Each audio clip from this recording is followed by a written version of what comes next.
एक दिन एक ब्राह्मण ने अपनी पत्नी को अपने बिना खाना खाने से मना किया ताकि कहीं ऐसा न हो कि वह बकरी बन जाए।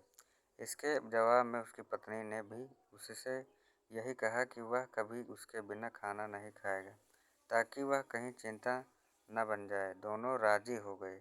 इस तरह से काफ़ी दिन निकल गए और दोनों में से किसी ने अपने वादा नहीं तोड़ा। दोनों एक दूसरे के साथ ही खाना खाते थे। पर एक दिन उस ब्राह्मण की पत्नी ने अपने बच्चों को खाना देते समय उस खाने में से चखने के लिए एक खुद का कर देख लिया। उस समय क्योंकि उसका पति वहाँ था नहीं, सो उसकी पत्नी तुरंत ही एक बकरी बन गई। जब वह ब्राह्मण घर आया तो उसने देखा कि एक बकरी उसके घर के चारों तरफ घूम रही थी।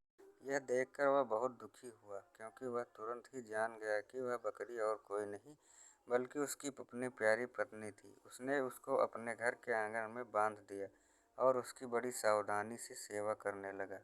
कुछ साल बाद उसने दूसरी शादी कर ली, पर उसकी दूसरी पत्नी उसका पहली पत्नी के बच्चों के साथ बिल्कुल भी अच्छा व्यवहार नहीं करती थी।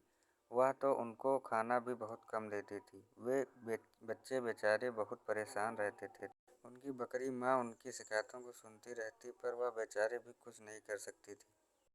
उन बच्चों की माँ ने यह भी देखा कि उसके बच्चे दुबले होते जा रहे हैं, इसलिए एक दिन उसने अपने बच्चों में से एक बच्चे को अपने पास बुलाया और उसको दूसरे को यह बात चुपचाप बताने के लिए कहा। जब भी उनको भूख लगी तो वे एक डंडी से उसके सींगों को मारें। ऐसा करने से उसके सींगों में से कुछ खाना निकल आएगा जिसे वह खा सकते थे। बच्चों ने ऐसा किया कि अब जब भी उनको भूख लगती तो वे अपनी बकरी माँ के सींगों में डंडी मारते। इससे उनमें से कुछ खाना निकल आता और वे उसको खाकर अपना पेट भर लेते। इससे धीरे धीरे उनकी तंदुरुस्ती अच्छी होने लगी।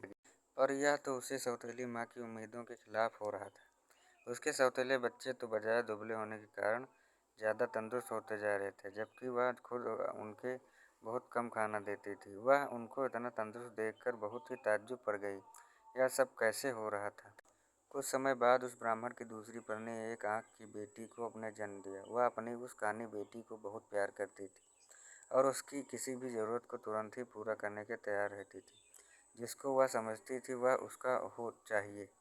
कुछ दिनों बाद वह जब लड़की काफ़ी बड़ी हो गई, चलने फिरने लगी, बोलने चालने लगी, अच्छी तरह बात करने लगी, तो उसकी माँ उसके दूसरों बच्चों के साथ बाहर खेलने के लिए भेजने लगी। उसने उसको यह भी कहा कि वह अपने बड़े भाई बहनों पर निगाह रखे कि वह कब कैसे खाते पीते हैं। लड़की ने कहा ठीक है। वह लड़की उनके साथ सारे दिन रही। उसने वह सब कुछ देखा जो उनके साथ हुआ। उसने उसको यह भी कहा कि वह अपने बड़े भाई बहनों पर निगाह रखे कि कब वे कैसे खाते पीते हैं। लड़की ने कहा ठीक है। वह लड़की उनके साथ सारे दिन रही और उसने सब कुछ देखा जो उनके साथ हुआ। यह सुनकर बकरी उसके सौतेले बच्चों को खाना दे रही थी। वह दूसरी पत्नी बहुत गुस्सा हुई। उसने तय कर लिया कि वह बकरी को जल्दी से जल्दी मरवा देगी।